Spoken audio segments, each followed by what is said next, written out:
हिंदी का कौन सा चैप्टर पढ़ा रहे हैं आप लोगों को? चैप्टर 10 पढ़ा रहे हैं, ठीक है। और चैप्टर का नाम क्या है? जूठन।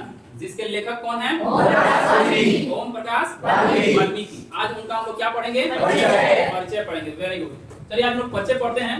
किनके बारे में पढ़ते हैं जरा सा फिर से बताइए आप लोग। ओम प्रकाश वाल्मीकि के बारे में पढ़ रहे हैं कि इनका परिचय क्या है, ठीक है ना। इनके बारे में थोड़ा जानने की कोशिश करते हैं। जन्म जो इनका हुआ था, इनका जन्म कब हुआ था आपको बताइए जरा सा आप लोग। 30 जून 1950 में इनका जन्म हुआ था। किनका जन्म हुआ था? ओम प्रकाश वाल्मीकि का जन्म 30 जून 1950 में हुआ। Very good. जन्म स्थान ओम प्रकाश वाल्मीकि का जो है वो कहाँ हुआ था? तो आप बोलोगे बाबू कि उत्तर प्रदेश में हुआ था। उत्तर प्रदेश में कौन से जगह पर हुआ था? मुजफ्फरनगर में हुआ था। अब मुजफ्फरनगर के कौन से जगह पर? बरला। एक बरला जगह एग्जाम में कभी पूछ देता है बरला कहाँ पर है, तो आप क्या बोलोगे? बरला मुजफ्फरनगर में है। अब मुजफ्फरनगर कहाँ पड़ता है? उत्तर प्रदेश में पड़ता है। तो हम फिर से पूछना चाहेंगे कि ओम प्रकाश वाल्मीकि का जन्म कब हुआ था? और इनका जन्म स्थान कब हुआ था? उत्तर प्रदेश के मुजफ्फरनगर। देखो इसमें कभी कभी कंफ्यूजन हो जाता है कि कभी कभी एक हम लोग का बिहार में पड़ता है मुजफ्फरपुर, जो हम लोग के मोतिहारी यानी बिहार में पड़ता है, ठीक है ना। लेकिन ये मुजफ्फरनगर है, तो मुजफ्फरनगर और मुजफ्फरपुर ऑप्शन में कभी कभी दे देगा, मुजफ्फरनगर भी दे देगा और मुजफ्फरपुर भी दे देगा, ठीक है ना। तो मुजफ्फरपुर देगा तो वो बिहार लगा देगा, और मुजफ्फरनगर लगाया तो क्या हो जाएगा? उत्तर प्रदेश हो जाएगा। तो आप कंफ्यूजन मत होइएगा। मुजफ्फरनगर कहाँ पड़ता है? उत्तर प्रदेश में पड़ता है। अच्छा, इनकी माँ का नाम क्या है बाबू बताइए जरा सा। माँ कुंदी देवी। क्या लिखा हुआ है? माँ कुंदी देवी। और पिता का नाम क्या था?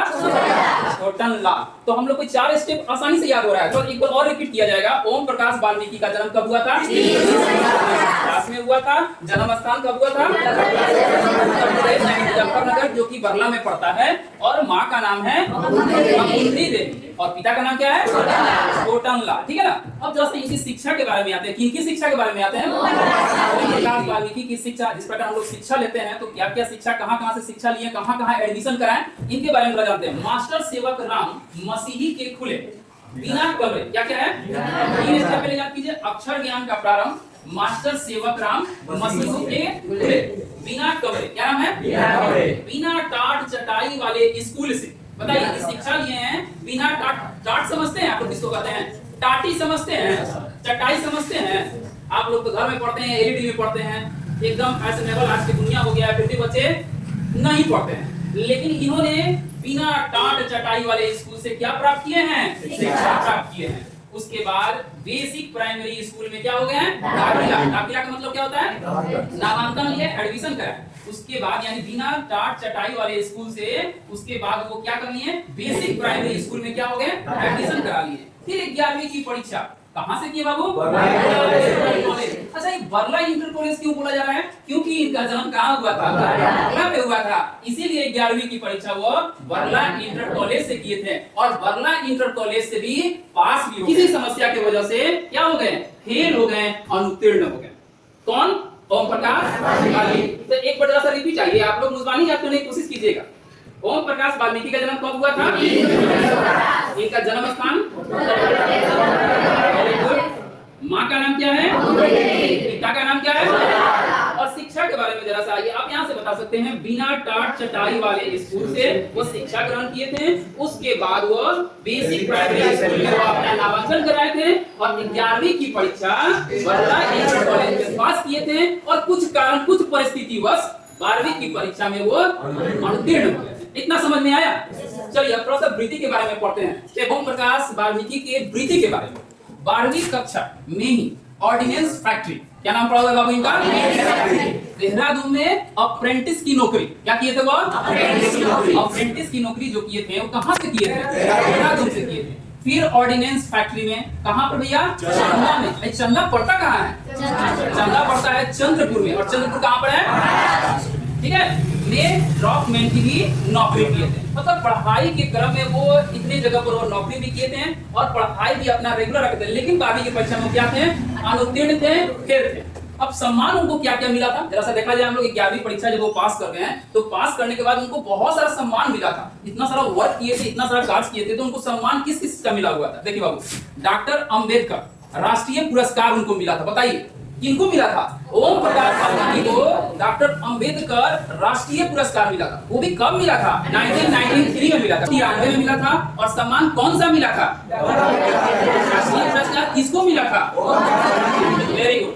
परिवेश सम्मान भी इनको मिल रहा है, यानी परिवेश सम्मान कब मिला था? 1995 में मिला, यानी 2 साल के बाद उनको एक और पुरस्कार मिला। और वह पुरस्कार का नाम क्या है? परिवेश सम्मान। एक और पुरस्कार उनको मिला जिनका नाम है जयश्री सम्मान, यानी कितने साल के बाद मिला? 1 साल के बाद, यानी 1995 के बाद 1996 में उनको एक और सम्मान मिला जिनका नाम क्या था? जयश्री सम्मान। और 1996 के 4 वर्ष के बाद फिर एक और सम्मान उनको मिला जिनका नाम क्या है? सम्मान। जो कब मिला?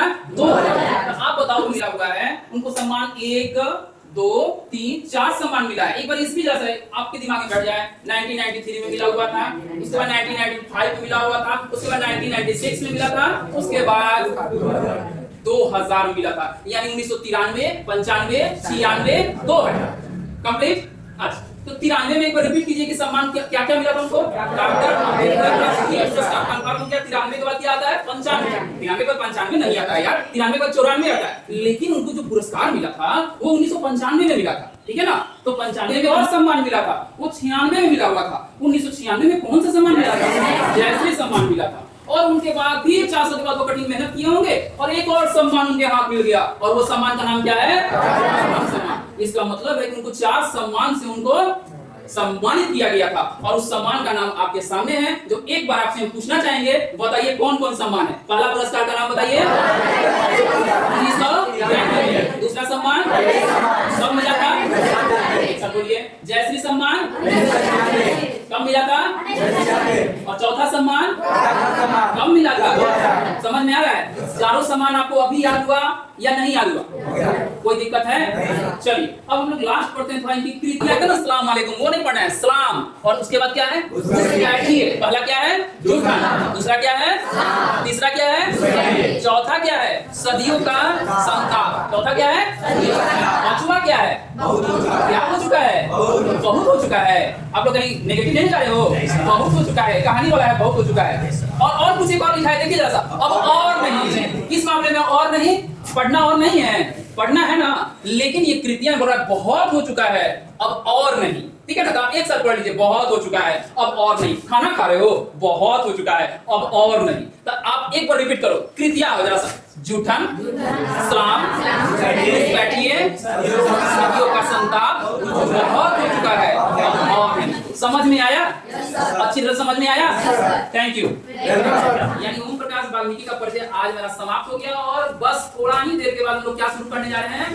जूठन चैप्टर यानी कहानी, ठीक है ना? तो चलिए इनके बारे में थोड़ा सा पढ़ते हैं। जूठन में क्या क्या है आत्मकथा है भैया, तो आत्मकथा के बारे में जानेंगे ना, क्या कौन सी आत्मकथा है, क्या किसी इसमें जुड़े हुए हैं। हेलो, यहाँ ध्यान दीजिए, स्टार्ट कर जाए। चलिए। एक रोज हेडमास्टर कलीराम ने अपने कमरे में बुलाकर पूछा, क्या नाम है बे तेरा? एक बार, यानी एक रोज हेडमास्टर मतलब कलीराम, अंडरलाइन कीजिए, एक नाम आ रहा है इसमें कलीराम। कलीराम ने अपने कमरे में बुलाकर पूछा, क्या पूछा? थोड़ा सा रूडली लैंग्वेज में, क्या नाम है तेरा? नहीं, क्या नाम है बे तेरा? कौन पूछा? किससे पूछा? क्या पूछा?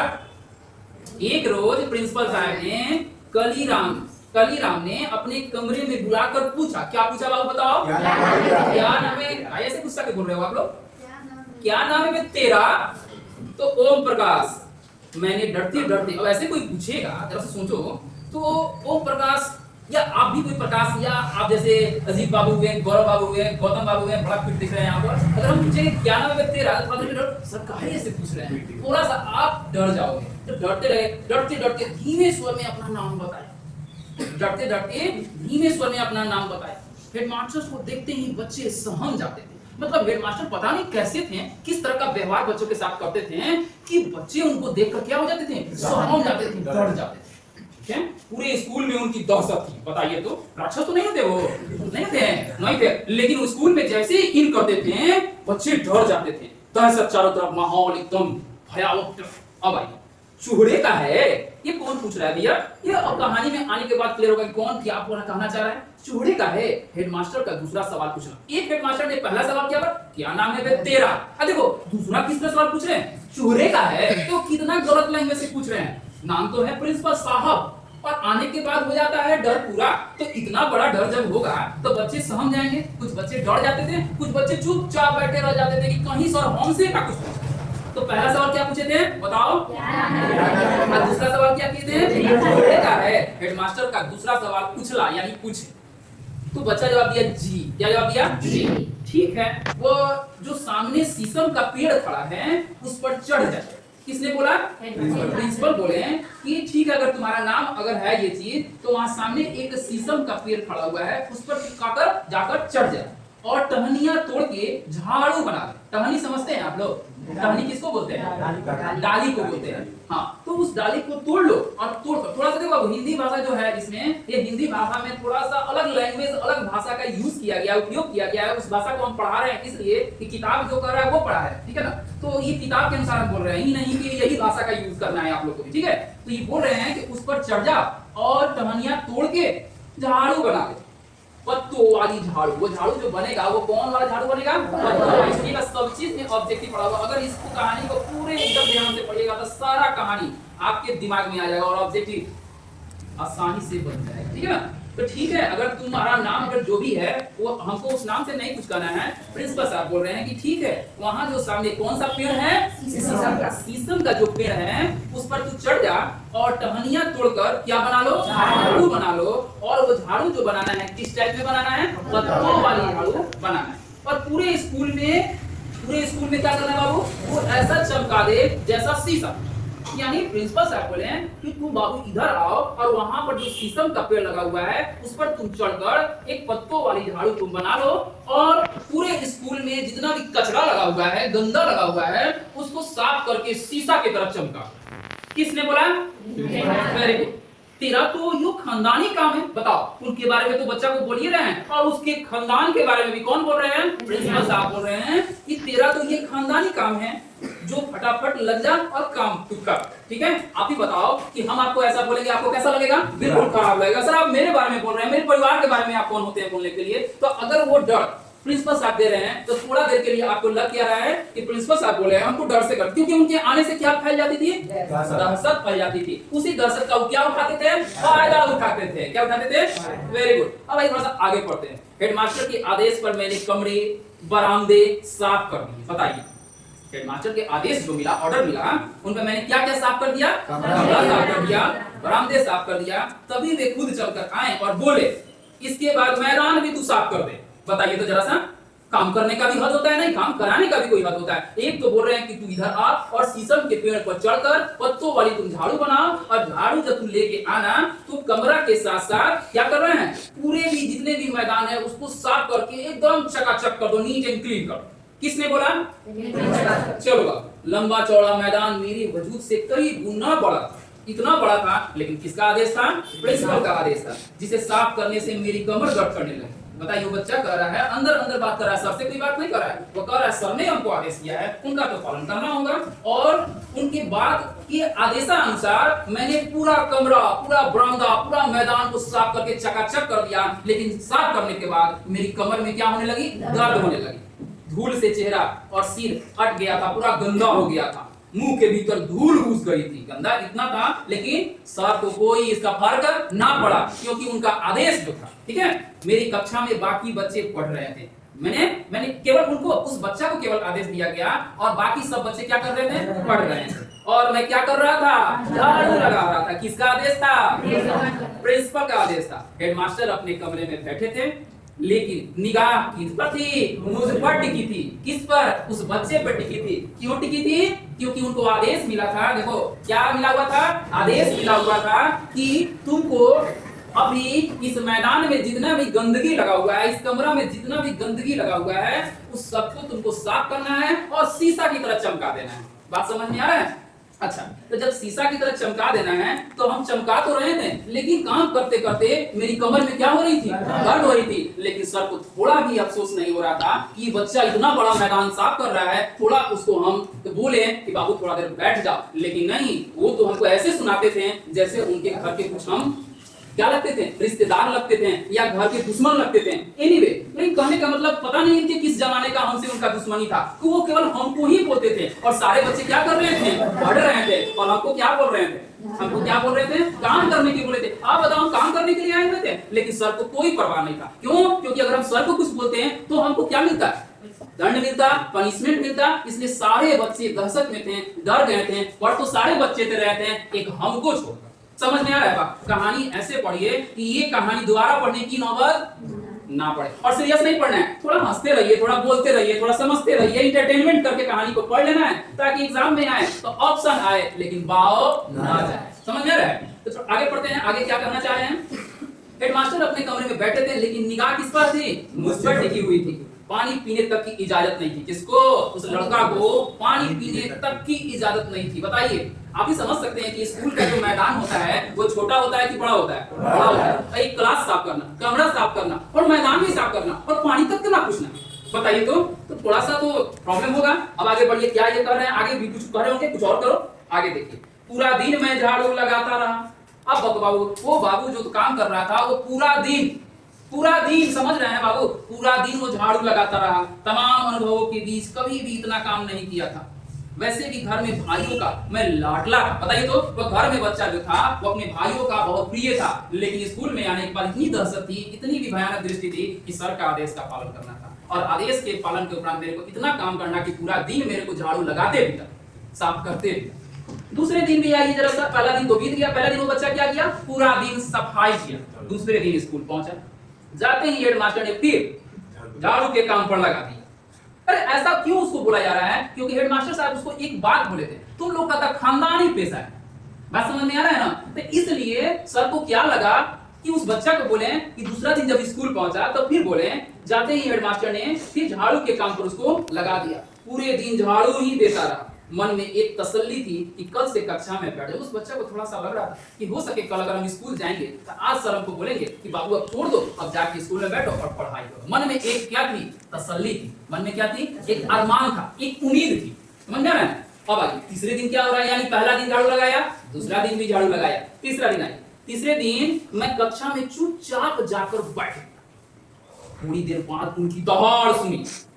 दहाड़ मतलब गरज, उनकी आवाज। क्या बोले? उनकी दहाड़ सुनकर मैं थोड़ कांपने लगा। बताइए तो जरा सा, एक दिन हुआ, दो दिन हुआ, तीसरा दिन भी यही हुआ। एक त्यागी लड़के ने चिल्ला कर कहा, मां साहब वो बैठा है कोने में। किसी लड़का ने एक बोल दिया कि मास्टर साहब वो बैठा है कहां पर, कोने में बैठा है। हेडमास्टर ने लपक कर मेरी गर्दन दबोच ली। बताइए तो, हेडमास्टर ने क्या किया, गर्दन दबोच लिया। उनकी उंगलियां का दबाव मेरी गर्दन पर बढ़ रहा था, जैसे कोई भेड़िया बकरी के बच्चों को दबोच कर उठा लेता है। कक्षा से बाहर खींचकर उसने मुझे बरामदे में ला पड़ा। सोचिए जरा सा, चीख कर बोले, जा लगा पूरे मैदान में झाड़। जैसे लग रहा है फौजी में है वो, ठीक है ना? क्या बोले? जा लगा पूरे मैदान में झाड़। चलते हैं अगला भाग। भयभीत होकर मैंने 3 दिन पुरानी वही शीशम की झाड़ू उठाई। मेरी तरह ही उसके पत्ते सूख कर झड़ने लगे। सिर्फ बची थी क्या, पतली पतली टहनियां, मतलब उसमें पत्ता नहीं। मेरी आंखों से आंसू बहने लगे। बताइए उस बच्चा के आंख से क्या बहने लगा? बताओ, काम भी करा रहे हैं, अब गर्दन भी दबोच कर पटक दे रहे हैं। ये अच्छा बात है, हाँ? लेकिन काम क्यों कर रहा है बच्चा? क्योंकि उसको डर है। किनका डर है? मास्टर साहब का डर है कि हमको पटक दे रहे हैं सीधे लाकर। रोते रोते मैदान में मैं झाड़ू लगाने लगा। स्कूल के कमरे ही की खिड़की दरवाजों से मास्टरों और लड़कों की आंखें छिप छिप कर तमाशा देख रही थी। जैसे लग रहा था क्या हम कोई क्या दिखा रहे हैं, हम कोई नाच करा रहे हैं या नाटक करा रहे हैं या कोई खेल करा रहे हैं, या आप मेरा तमाशा, हमसे झाड़ू क्यों लगवा रहे हैं? झाड़ू 1 दिन हुआ, 2 दिन हुआ, 3 दिन हुआ, लगवाइयो रहे हैं, मारियो रहे हैं कि कोनो बात हुआ? हम मार तो रही रहे हैं, गर्दनों दबोच दे रहे हैं, हम मर जाएंगे तो बताइए, ठीक बात है? नहीं ठीक बात है। आगे बढ़िए जरा सा। स्कूल के कमरे की खिड़की दरवाजे से मास्टरों और लड़कों की आंखें क्या कर रहे थे? चिप चिप कर कौन सी कर रहे थे बाबू? तमाशा देख रहे थे। मेरा रूम यातना की गहरी खाई में लगातार गिर रहा था। स्कूल के बच्चे तमाशा, ठीक है ना? अब आइए, मेरे पिताजी अचानक, देखिए बाबू थोड़ा सा कहानी में थोड़ा सा ट्विस्ट आया। अब आइए क्या बात है। अचानक मेरे पिताजी स्कूल के पास से गुजर रहे थे, जा रहे थे, ठीक है ना?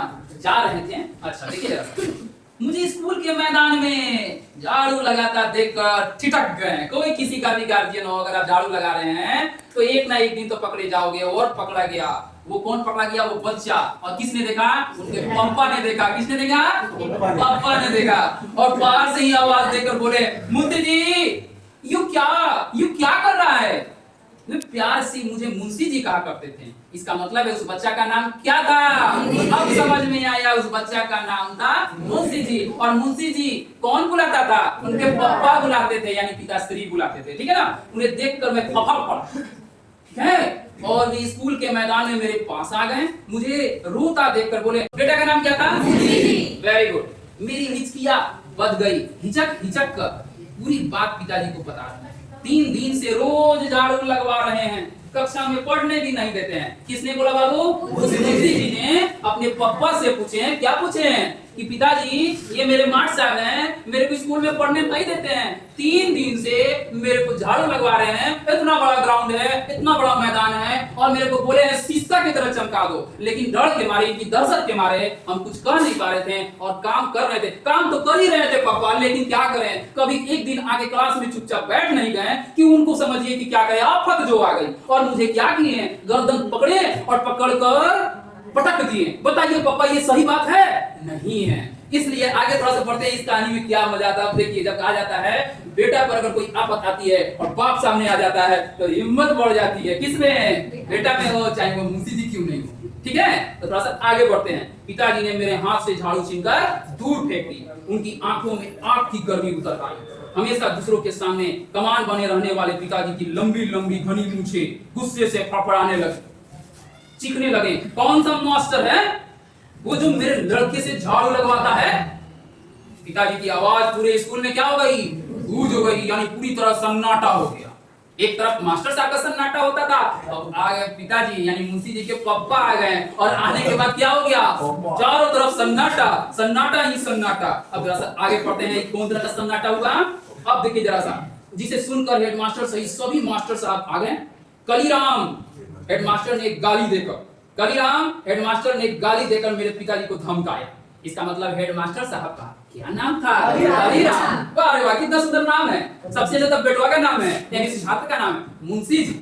समझ रहे हैं? और हेडमास्टर साहब का नाम क्या था? कलीराम। तो याद हो जाएगा आप लोगों को, ठीक है ना? कलीराम हेडमास्टर ने गाली देकर मेरे पिताजी को क्या किया? धमकाया। लेकिन पिताजी पर धमकी का कोई असर नहीं हुआ। उस रोज जिस साहस और हौसले से पिताजी ने हेडमास्टर का सामना किया, मैं उसे कभी भूल नहीं पाया। इसलिए नहीं भूल पाया होगा, बच्चा सोच रहा होगा कि आज तक पिताजी हमको बोलते थे ये करो वो करो, हर समय में डांटने से, पीटते थे, समझाते थे, पुकारते थे, लेकिन ये मेरे पिता हैं जो मेरे को देखें तो उनसे सहन नहीं पड़ पाए, मतलब सहन कर नहीं पाए, सह नहीं पाए, और हेडमास्टर साहब को बोल पड़े, चाहे वो उनकी कितनी बड़ी आवाज हो, कितनी बड़ी दहशत हो, उन पर कोई असर नहीं पड़ा। मेरी माँ मेहनत मजदूरी के साथ साथ 8-10 तगाओं यानी हिंदू मुसलमान के घर तथा घेर में जो बांधने में जो साफ सफाई का काम करती थी, इस काम में मेरी बहन, बड़ी भाभी तथा जसवीर और जनशेर, याद रखिएगा 2 भाई का नाम था, एक का नाम था जसवीर और दूसरे भाई का नाम क्या था? जनशेर। माँ का हाथ बटाते थे। बड़ा भाई सुखवीर, बड़ा भाई का नाम क्या था? तगाओं के यहाँ वार्षिक नौकर की तरह काम करता था, यानी सारा घर का फैमिली कोई ना कोई छोटा बड़ा काम करते थे। प्रत्येक तगा के घर में 10 से 15 मवेशी, याद रखिएगा 10 से 15 मवेशी। मवेशी में कौन कौन जानवर थे बाबू? गाय, भैंस और बैल। सामान्य बात थी, ये तो सबके घर में थी। उनका गोबर उठाकर गांव से बाहर कुएड़ियों पर या उपले बनाने की जगह पर डालना पड़ता था। प्रत्येक घर से हर रोज 5-6 टुकड़े गोबर निकलता था। टुकड़े समझते हैं आप लोग? क्या होता है? दौड़ा। अच्छा दौड़ा, ठीक है। सर्दी के महीनों में यह काम बहुत ही कष्टदायक होता था। गाय, बैल, भैंस। अब देखिए एग्जाम में गाय, बैल, भैंस के जगह पर हम हाथी दे देंगे तो आप हाथी नहीं लगा दीजिएगा, ठीक है ना? तो गाय, बैल और भैंसे को याद रखिएगा। तो सर्दी से बचाने के लिए बड़े बड़े दलानों में बांधा जाता था, जिनमें गन्ने की सूखी पाती या फूस बिछा होता था। रात भर जानवरों का गोबर और मूत्र उसी दलान में फैलता रहता था। 10-15 दिनों बाद एक बार पाती बदली जाती थी, यानी पाल्हा समझते हैं? पाल्हा आज हम करेंगे, कल तुम करना। उसके ऊपर सूखी पाती बिछा दी जाती थी। कितने दिनों में दलालों में बड़ी दुर्गंध से गोबर ठू करके निकालना बहुत ही तकलीफदेह होता था। दुर्गंध से सिर भिन्न हो जाता था, मतलब अलग हो जाता था, बदल जाता था। इन सब कामों के बदले में मिलता था क्या? 2 जानवर पीछे फसल के समय 5 सेर अनाज, याद रखिएगा बाबू, इतना काम करने के बाद उसको क्या मिलता था? 5 सेर अनाज मिलता था, यानी लगभग 2.5 किलो अनाज। ऑब्जेक्टिव का क्वेश्चन है कि 5 सेर अनाज का मतलब क्या होता है? 2.5 किलो अनाज। 10 मवेशी वाले घर से साल भर में 25 सेर, यानी कितना अनाज हुआ 25 सेर में? 12 से 13 किलो अनाज। ठीक है, समझ में? बची कुची रोटी जो खास तौर पर चूहे को देने के लिए आटे में भूसी मिलाकर बनाई जाती, कभी कभी जूठन भी भंगन की टोकरी में डाल दी जाती। मतलब इतना समझिए ना कि उसका परिवार बहुत ही गरीब था। गरीब का फायदा मास्टर उठाते थे, बात इतना ही है। ठीक है ना? शादी ब्याह के मौके पर जब मेहमान, सुनिएगा, बड़ा सुंदर एकदम कहानी है, बहुत तकलीफ वाला कहानी है, सुन लीजिएगा तो दिमाग एकदम जाएगा, रोमा रोमा खड़ा हो जाएगा। सुनने की कोशिश कीजिएगा। शादी ब्याह के मौके पर जब मेहमान या बारात खा रहे होते थे तो चूहे दरवाजे के बाहर बड़े बड़े टोकरे लेकर तो एक आदमी रखता है कि ऐसा कितने लोग रखते हैं? 200, 300, 500, 600 रखते हैं। तो सब का ये जूठन उठाने के लिए वो कौन से ले जाता था घर से? टोकरी। कितना बड़े बड़े टोकरी ले जाते थे। समझ में आ रहा है ना बात? अब आई बारात के खाना खा चुकने पर जूठी पतले मतलब पत्ता उन टोकरों में डाल दी जाती थी, जिन्हें घर ले जाकर वह जूठन इकट्ठा कर लेते थे। पूरी के बचे कुछ टुकड़े, समझ रहे हैं ना? पूरी समझ रहे हैं? आपसे ज्यादा कौन बेहतर जान सकता है? एक आध मिठाई का टुकड़ा कोई आधा काटा और रख दिया, अब हम नहीं खाएंगे, ढेर ले लिए हैं। तथा थोड़ा बहुत सब्जी पतल पर पाकर बाछे खिल जाते। बताइए, कोई आदमी फेंक दिया, अब नहीं खाएंगे, और उतना जब वो जमा करता था तो उसका मन एकदम खुश उठता था कि इतना खाना मेरे को मिला। आज लग रहा है कि मेरे घर में सब परिवार मिलकर अच्छा से खाएंगे। बात समझ रहे हैं? जिस बारात की पतलों से जूठन कम उतरती थी, कहा जाता था भुक्खड़ लोग आ गए हैं। मतलब वो जब बिचौर कौन पता में पूरा एकदम पूरा साफ होता था तो उसको वो क्या बोलता था? लोग भुक्खड़ लोग होंगे, पूरा पोंछ के खाए हुए हैं। बात समझ रहे हैं ना? सारा चट कर गए हैं। अक्सर ऐसे मौकों पर बड़े बूढ़े ऐसी बारातों का जिक्र बहुत ही रोमांचक लहजे में सुनाया करते थे कि उस बारात से इतनी जूठन आई कि महीने खाते रहे। बताइए तो, वो आदमी कह रहा है, वो बच्चा कह रहा है, ये बारात है, इतना लोग आया कि मेरा महीने का खर्चा निकल गया, महीने भर हम लोग खाते रहे। अब कुछ ऐसे लोग आए हैं कि भूखड़ लोग पूरा चाट पोछ कर खा लिए हैं। ठीक है ना? पतलों से जो पुड़िया के टुकड़े एकत्र होते थे उन्हें धूप में सुखा लिया जाता। सुनिए, उस पूरी को धूप में सुखा लिया करते थे। चारपाई पर कपड़ा डालकर उन्हें फैला दिया जाता था उसको सूखने पर। अक्सर मुझे पहरे पर बैठाया जाता था क्योंकि सूखने वाली पुड़िया पर कौवे, मुर्गिया, कुत्ते अक्सर टूट पड़ बटोर के अगर रख रहा है खाने के लिए, अगर कहीं पसार दे रहा है सूखने के लिए, तो और भी तो कोई है, जानवर है, मवेशी है, आदमी है, कौवा है, गीद है, कुछ भी आया वो उठा के ले गया। तो एक कौन हो गया उसका महीने का खर्चा उसका उसी से चलता था। किससे चलता था? जूठन से चलता था। आगे जरा सी आंख बची की पुड़िया सा, सुनो, जरा सी आंख बची की पुड़िया सा, इसलिए डंडा लेकर चरपाई के पास बैठना पड़ता था। अच्छा, वो डंडा लेकर चरपाई पर किसकी देख रेख करता था? जूठन की। किस जूठन की बात कर रहे हैं? वह जूठन की जो बाराती लोग आते थे और खाने के बाद कुछ छोड़ देते थे और उस छोड़ा हुआ चीज को वो घर लाता था और उसको छत पर धूप पर पसार देता था ताकि कौवे या मुर्गी उसको उठाकर खाए नहीं। इसलिए वो डंडा लेकर उसका रखवाली करता था कि एक पूरी का टुकड़ा भी कम ना पड़ जाए। बात समझ में आ रहा है ना? आगे ये सूखी पुड़िया बरसात के कठिन दिनों में बहुत कम आती थी। उन्हें पानी में भिगोकर उबाल लिया जाता है। वो 1 महीना कैसे चलेगा भैया? इसका कोई तो उपाय लगाया होगा। तो देखिए वो क्या करता था, उन्हें पानी में भिगोकर उस पुड़िया के टुकड़ा को भिगोकर उबाल लिया जाता था। उबली हुई पुड़िया पर बारीक मिर्च, समझो बारीक सा मिर्च और नमक डालकर खाने में मजा आता था। कैसे भी अपना पेट पालता था। कभी कभी गुड़ डालकर, गुड़ मतलब मिठा डालकर लुगदी जैसा बनाया जाता था। ठीक है ना? जिसे सभी बड़े चाव से क्या करते थे? खाते थे।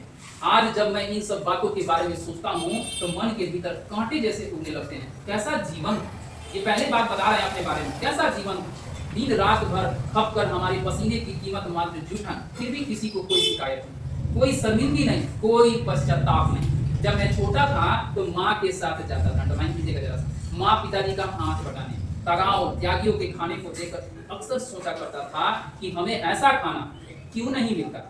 आज जब सोचता हूँ तो जी मितलाने लगता है। अभी पिछले वर्ष मेरे निवास पर सुखदेव सिंह त्यागी का पोता, अंडरलाइन कीजिए बाबू, सुखदेव सिंह त्यागी का पोता का नाम क्या है बाबू? सुरेंद्र सिंह आया किसी इंटरव्यू के सिलसिले से। गांव से मेरा पत्ता लेकर आया था, रात में रुका मेरे घर। मेरी पत्नी ने उसे यथासंभव अच्छा खाना खिलाया। खाना खाते खाते वो बोला, भाभी जी आपके हाथ का खाना तो बहुत जायकादार है, बहुत स्वादिष्ट है। हमारे घर में तो कोई भी ऐसा खाना नहीं बनता। बना सकता है। बताइए खाना कहाँ का था वो जान रहा है, लेकिन खाने वाला नहीं जान रहा है। उसकी बात सुनकर मेरी पत्नी तो खुश हो गई, लेकिन मैं काफी देर तक क्या हो गई। आप किसी को अगर खाना खिलाते हो और खाना खिलाते खिलाते खाना घट जाता है तो सोचते हो कि अतिथि आया है इसको कैसे खाली छोड़े। तो आप जो खाना बचा उचा दे देते हो, या बचा नहीं आपका खाना हुआ बचा हुआ, आप जो अपने लिए जो खाना निकाले थे वो निकाल के अगर दे देते हो और वो खाने के बाद पता है ये खाना तो बड़ा ही जायकादार है, ऐसा खाना नहीं है, तो लेकिन आपके मन में एक सवाल उठता है कि खाना हम अपने हिस्से के लिए निकाले थे, ये खाना ये खा लिया, लेकिन कुछ भी है बोल दिया कि मेरा मन बहुत बोल। बात समझ में आ रहा है ना? यही बात बचपन की घटनाएं स्मृति का दरवाजा खटखटाने लगी। सुरेंद्र जब पैदा भी नहीं हुआ था, उसकी बड़ी बुआ यानी सुखदेव सिंह त्यागी की लड़की की शादी। उनके यहाँ मेरी माँ सफाई करती थी। शादी से 10-12 दिन पहले से माँ पिताजी ने सुखदेव सिंह त्यागी के घर आंगन से लेकर बाहर तक के अनेक काम किए। बेटी की शादी का मतलब गांव भर का इज्जत। समय लेंगे तो समय लेट होगा, कहीं कोई कमी ना रह जाए। गांव भर की चारपाइयों को ढूंढ ढोकर इकट्ठा किया। हाँ किसने? पिताजी ने। कितना बाल आप लोग ऊपर करते हैं, वैसा बाल क्यों रखते हैं? मत रखिए। बारात खाना खा रही थी, बारात खाना खा रही थी। मैं टोकरा के दरवाजे से बाहर बैठी, मैं और मेरी छोटी बहन माया माँ से सिमटे बैठे थे, इस उम्मीद में कि भीतर से जो मिठाई और पकवाने की महक आ रही है वो हमें भी खाने को मिलेंगे। जब सब लोग खाना खाकर चले गए तो मेरी माँ ने सुखदेव सिंह त्यागी को दलाल से बाहर आकर देखकर कहा, चौधरी जी ईव तो सब खाना खा के चले गए, महारे जा तो पूरी एक पतल पर भी कुछ भी दे दो, वो भी तो इस दिन का इंतजार कर रहे थे। सुखदेव ने जूठी पतलों से बड़ी टुकड़ों की तरफ इशारा करके कहा, टोकरा भर के जो जूठन ले जा रही है ऊपर से जागतों के लिए खाना मांग रही है, अपनी औकात में रे चोरी। थोड़ा अलग लैंग्वेज में, उठा टोकरा दरवाजे से और चलती वक्त। उन दिनों में 9वीं कक्षा में, उन कक्षा में थे बाबू, 9वीं कक्षा में। घर की आर्थिक हालत कमजोर थी, एक पैसे के लिए परिवार के प्रत्येक सदस्य को घटना पड़ता था। मेरे पास पाठ्य पुस्तक हमेशा कम रहती थी, दोस्तों से मांग कर काम चलाना पड़ता था। तो ये भी तो बच्चा था। कपड़ों की भी यही स्थिति थी, जो मिल गया वही पहन लिया, जो वक्त पर मिला खा लिया। उन दिनों गांव में मरने वाले पशुओं को उठाने का काम भी चूहरे के जिम्मे में था। जिसके घर में जो काम करता था उसके मरे हुए पशु भी उसी को उठाने पड़ते थे। किसको उठाने पड़ते थे? चूहरे। इसके बदले कोई मेहताना या मजदूरी उसे नहीं मिलती थी। नहीं कि इस सामान को उठाने को मजदूरी मिलेगी, उसको कोई मजदूरी नहीं मिलती थी। ये गाय बैल है, आती है नहीं है, उठाने के लिए 4 से 6 लोगों की जरूरत होती थी। जिसका मवेशी मर जाता था उसे जल्दी लगी रहती थी, इसलिए वो बार-बार बस्ती में आकर चिल्लाता था। देर होने पर गालियां बकता था। उठाने वाले को इकट्ठा करने में अक्सर देर हो ही जाती है। मरे हुए पशुओं को उठाना बड़ा ही कठिन काम होता है। उसके अगले पिछले पैरों को रस्सी से बांधकर बांस की मोटी-मोटी वाहिनियों से उठाना पड़ता था। इतने श्रमसाध्य काम के बदले में मात्र क्या मिलता था? गालियां मिलता था। उसको मजदूरी यानी पैसे नहीं मिलते थे। कितने क्रूर समाज में रह रहे हैं हम, जहां श्रम का कोई मूल्य ही नहीं है बल्कि निर्धनता को बरकरार रखने का एक षड्यंत्र है। और ये सब करते थे। मरे हुए पशु की खाल मुजफ्फरनगर के चमड़ा बाजार में बिक जाती थी। ऑब्जेक्टिव क्वेश्चन है कि ये मरे हुए पशु की खाल कहाँ बिकते थे? मुजफ्फरनगर कहाँ पड़ता है? उत्तर प्रदेश में पड़ता है। उन दिनों एक पशु की खाल 20 से 25 रुपए में बिकती थी। ऑब्जेक्टिव क्वेश्चन है बाबू यहाँ पर कि उसकी खाल कितने रुपए में बिकती थी? 20 से 25। हाँ, आने जाने और मरे हुए पशु को उठाने की मजदूरी देकर मुश्किल से एक खाल के बदले 10-15 रुपए हाथ में आते थे। बताइए एक खाल के बदले उसको कितना रुपया मिलता था? तंगी के दिनों में 10-15 रुपए भी बड़ी ही मुश्किल से रकम दिखाई पड़ते थे। चमड़ा खरीदने वाला दुकानदार ख्याल में बहुत मील मेख मिलता था। कट फट जाने पर खाल बेकार हो जाती थी। खाल को निकालते ही उस पर नमक लगाना पड़ता था। समझ में कहानी आ रही है आप लोग को? आ रही है कहानी, लगभग आप लोग को याद हो चुकी होगी। ठीक है, अब चलिए थोड़ा सा आगे पढ़ते हैं।